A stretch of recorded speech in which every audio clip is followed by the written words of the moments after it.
प्रिय दोस्तों, नमस्कार। किसी व्यक्ति की याद से हम कैसे निकलें, कैसे बाहर आए, या कोई घटना हमारे मन में जो हमें बार बार याद आती है, उससे हम बाहर कैसे आए, इसी पर हम वीडियो में बात करेंगे।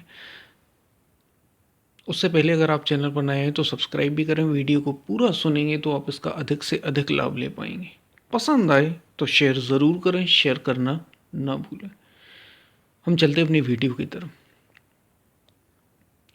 कोई व्यक्ति हमारे जीवन में, ऐसा कई बार होता है, अनेकों बार, कि कोई व्यक्ति हमारे जीवन में आता है, हम उससे बड़े जुड़ जाते हैं। खास तौर से ये युवाओं में तो, और प्रेम संबंध में तो ये बहुत होता है कि आपस में हम जुड़ गए।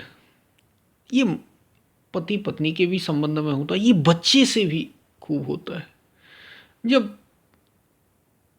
प्रेम संबंध में होता है तो उसे प्रेम कह दिया जाता है, और जब बच्चे से होता है उसे मोह कह दिया जाता है, या बड़ों से होता है उसे मोह, लगाव, ये शब्द दे दिए जाते हैं। लेकिन मूल बात यह है कि याद, जैसे वो चला गया या वो अब हमारे साथ नहीं, कुछ भी हो गया हो, याद तो नहीं गई ना। याद हमारे मन में संस्कार के रूप में बैठ गई, वो तो हमारे साथ ही चल रही है। ऐसे ही कोई भी घटना जब घट जाती है, कुछ घटनाएं ऐसी होती हैं, वे बड़ी दर्दनाक हो सकती हैं, जो हमें एकदम या तो डर की वजह से या विशेष कारणों की वजह से हमारे मन में बैठ जाती हैं, और बार बार भी याद आती रहती हैं, बार बार, और मन को दुखी करती रहती हैं। इनसे बाहर कैसे आए, इन यादों से निकलें कैसे, अपने मन को इनसे मुक्त कैसे करें? तो इसी का नाम तो आध्यात्म है। मन इसी से मुक्ति की तो बात कह रहा है। आध्यात्म तो आपको मुक्ति ही दिला रहा है, और एकमात्र रास्ता आध्यात्म ही है। अगर आप अपने मन की इन यादों को, वो व्यक्ति से हो, वस्तु से हो, या कोई घटना हो जो हमारी स्मृति में चल रही है, अगर आप कंट्रोल करना चाहते हैं, कुछ समय के लिए रोकना बस चाहते हैं, तो आप कुछ भी कर सकते हैं। कई सारे उपाय आपको दुनिया में मिल जाएंगे। लेकिन अगर आप इससे पूर्णतः मुक्ति पाना चाहते हैं, तो ये माध्यम बन सकता है आपके पूर्ण विकास का, आपको उस परम तक ले जाने का माध्यम ये बन सकता है। क्योंकि हमारा जीवन, हमारा जो मन है, उसे दरअसल हम मन कहते हैं, जिसका बहुत बड़ा हिस्सा यादों से ही भरा है। याद ही याद, मेमोरी ही मेमोरी। और हमारे संतों ने, महापुरुषों ने कहा कि जो हमारे पूर्व जन्म भी हुए, उन सब की मेमोरी यानी याददाश्त, वो संस्कार आपके भीतर आज भी मौजूद है। जो जो घटनाएं घट चुकी हैं, सारे संस्कार आपके भीतर मौजूद हैं, और यही आपको प्रेरित कर रहे हैं।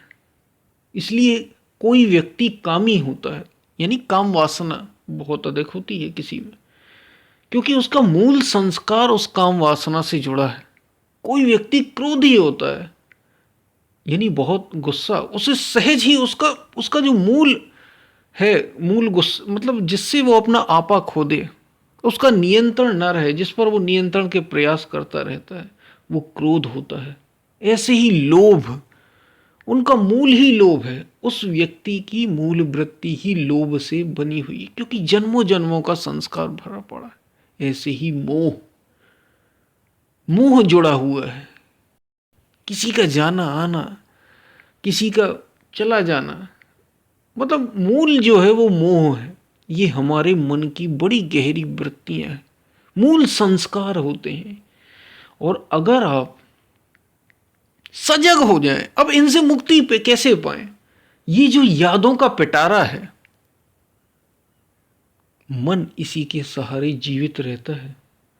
ये समझ से ही आपको बहुत अधिक मुक्ति मिल जाएगी। समझ से ही, समझ आपको बहुत अधिक छुटकारा दिला देगा। और फिर हमें कुछ साधन की जरूरत पड़ेगी, कुछ त्याग की जरूरत पड़ेगी, कुछ तप की भी जरूरत पड़ेगी, लेकिन समझना पहले जरूरी है।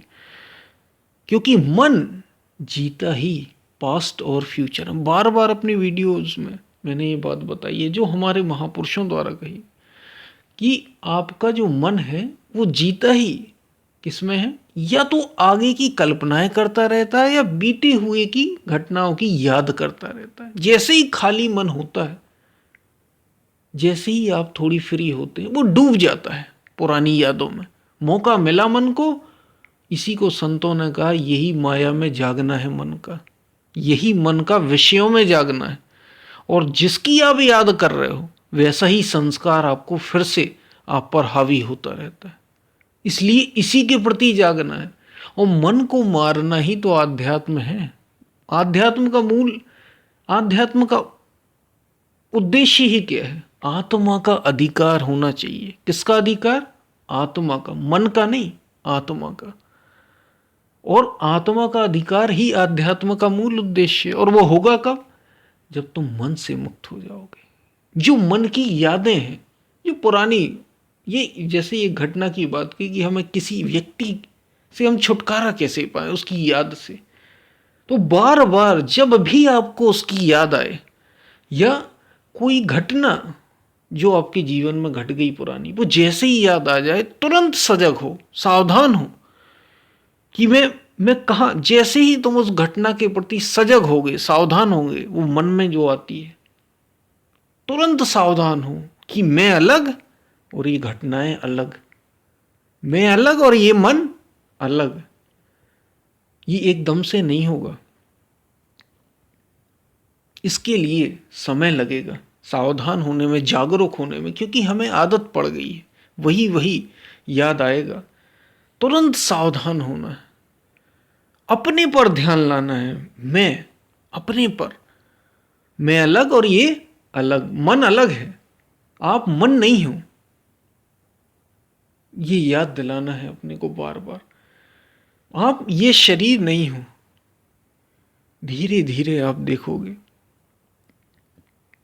इन यादों से जो पुरानी है छुटकारा मिलने लग जाएगा। सजग होना है अपने प्रति बार बार, मैं अलग ये मन अलग, क्योंकि मन जीवित ही पुरानी घटनाओं या भविष्य की घटनाओं पर होता है। और मन की मृत्यु ही, मन की मृत्यु ही तो आत्मज्ञान है। मन मरा माया मरी, हंसा बेपरवाह। मन मरा और माया मरी। मन की वजह से ही जिसको माया कहा संतों ने, गो गोचर जहां लग मन जाई, सो सब माया जाने हूं भाई। माया क्या है?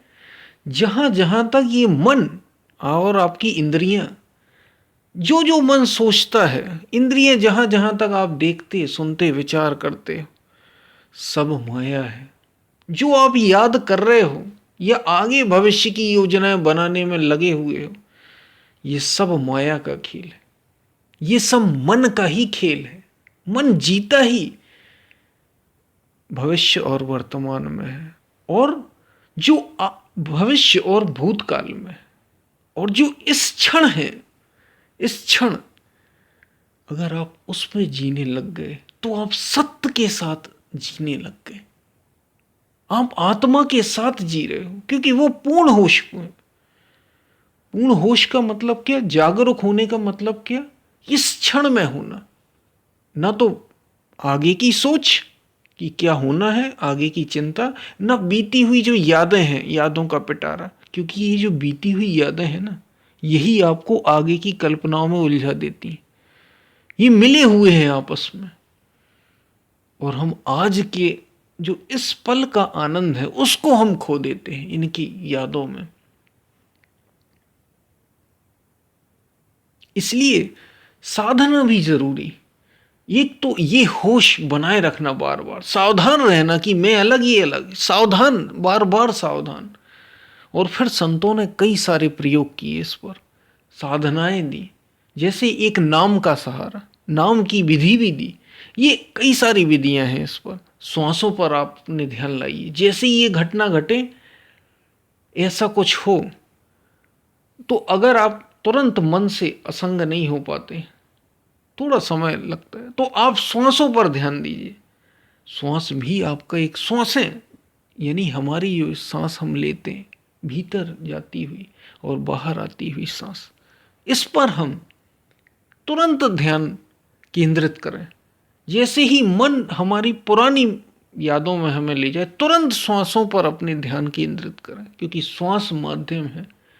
आपको ये सत्य नहीं है, श्वास भी सच नहीं है, सत्य तो ऊपर की बात है, लेकिन श्वास का एक पल आपसे जुड़ा हुआ है, एक बिंदु आपसे जुड़ा है और एक उस अनंत से जुड़ा है। ऐसे ही हमारे संतों ने तीसरा और भी बात, और भी विधि बताई। एक विधि नाम की बताई। कई बार हमने वीडियो में अपने बात की कि ईश्वर का कोई पवित्र नाम, कोई भी जो पवित्र हो, छोटा हो, सरल हो, उसकी बार बार याद करना। उसकी याद करने से होगा क्या, उस नाम को इतना महत्व दे दो, इतना महत्व दे दो कि वही गूंजे आपके भीतर, वही गूंजने लग जाए। जैसे हनुमान, भक्त हनुमान भगवान राम के ही चिंतन में डूबे रहते, ऐसे डूबे कि और जितनी भी मन की यादें थी सब सिमट गई उनकी। सारी यादें उसी नाम में, उस पवित्र नाम में धीरे धीरे समाहित होने लग गई। और वो नाम अपने आप में उसी अनंत का नाम, वो किसी व्यक्ति का नाम नहीं। ये याद रखना, जब भी राम की बात या शिव की बात जो संतों ने की नाम के सहारे, तो आप किसी विशेष व्यक्ति से ना वो जोड़ लें। वो जो घट घट में है, जो हर पल है, हर क्षण है, जो पहले भी था, आगे भी रहेगा, उस नाम की बात की जा रही है। इसलिए ओम, सोहम, शिवोहम, ऐसे नाम, राम, शिव, कोई भी हो, उस अनंत का नाम है, किसी व्यक्ति विशेष का नाम है। ये करेगा क्या, ये आपको सारे जो आपके विचार हैं, इसको रात दिन सुमिरन करना। इसलिए कहा याद नाम की, रात दिन सुमिरन कर। ये एक माध्यम हो सकता है आपको आपकी बीती हुई यादों और भविष्य की चिंताओं से मुक्ति दिलाने। ये नाम इतना बढ़ाना है, इतना बढ़ाना है, इतना बढ़ाना है कि सारी चीजें इसमें सिमट जाए। ये माध्यम हो सकता है आत्मा के अधिकार का। ये मन को मार सकता है आपके, और मन मरा, हमने पहले ही बात की, माया मरी।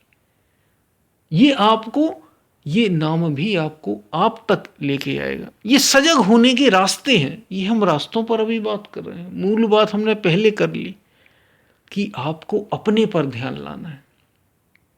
किसी भी आप विधि का सहारा ले लें, ये साधन की विधि है।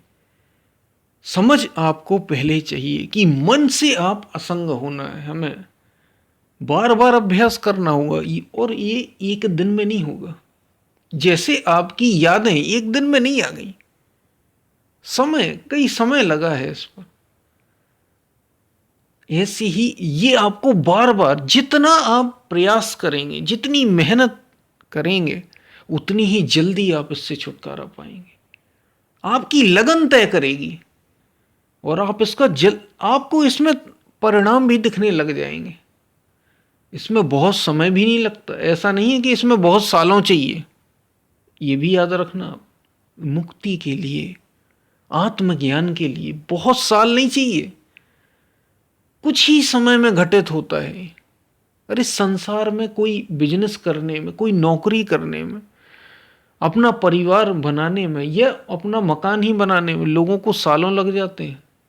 तो हम अपने लिए, जो सबसे कीमती जीवन है हमारा, उसके लिए हम इतना समय नहीं दे सकते? कुछ समय, थोड़ा, बहुत अधिक समय नहीं लगता है, बहुत सालों नहीं लगते। कुछ ही समय में आप देखेंगे कि ये रिजल्ट लाएगा और आप जीवन का सर्वोत्तम आनंद ले पाएंगे, जी पाएंगे आप। जैसे बुद्ध जिए, जैसे राम जिए, जैसे कृष्ण जिए, जैसे महावीर जिए, ऐसा जीवन आप जी पाएंगे। ये अद्भुत है। लेकिन चाहिए क्या? इस पल पर ध्यान रहे, बस। यादों से छुटकारा, पुरानी बीती, वो व्यक्ति की याद हो, किसी भी व्यक्ति की याद हो, या कोई भी घटना ऐसी घट गई हो जो हमारे बार बार याद आ रही है, इससे अपने मन को कैसे हटाएं? दरअसल मन को ही तो तुम्हें हटा देना है, तुम्हें इन्हें मन से नहीं हटाना। तुम्हें मन से अलग हो जाना, तुम्हें स्वयं ही मन से अलग होना, तुम्हें अपने में आना है, जो तुम हो उसे जानना है, उसमें रहना है, सबसे छुटकारा हो जाएगा। और उसकी हमने विधियों पर भी बात की कि कौन सी उसकी मेथड, कौन से तरीके हो सकते हैं। और इसका रास्ता अपने को बार बार ये याद दिलाना कि मैं मन नहीं हूं। जैसे ये घटनाएं उठें, यादें आए, इतना सावधान होना है, इतना सजग होना, इतनी जागरूक रहना कि ये आए और हम तुरंत सजग हो जाएं कि ये अलग और मैं अलग। धीरे धीरे आप देखेंगे आप ये चीजें गायब होती चली जा रही, ये यादें धीरे धीरे विलीन समाप्त होती चली जा रही। ना तो भविष्य की चिंता रहेगी, और ये जो पुरानी, चाहे वो व्यक्ति की हो या घटनाओं की याद हो, धीरे धीरे समाप्त होती चली जाएगी और आप अपने आत्म भाव में स्थित होते चले जाएंगे। तो ये बात आपको समझ में आई होगी। हमने जो ये भी कुछ बातें की, कुछ ना कुछ आपको लाभ ज़रूर मिलेगा। मिले तो इसको शेयर ज़रूर करें अगर आपको पसंद आया हो। हम फिर मिलते हैं, तब तक के लिए धन्यवाद।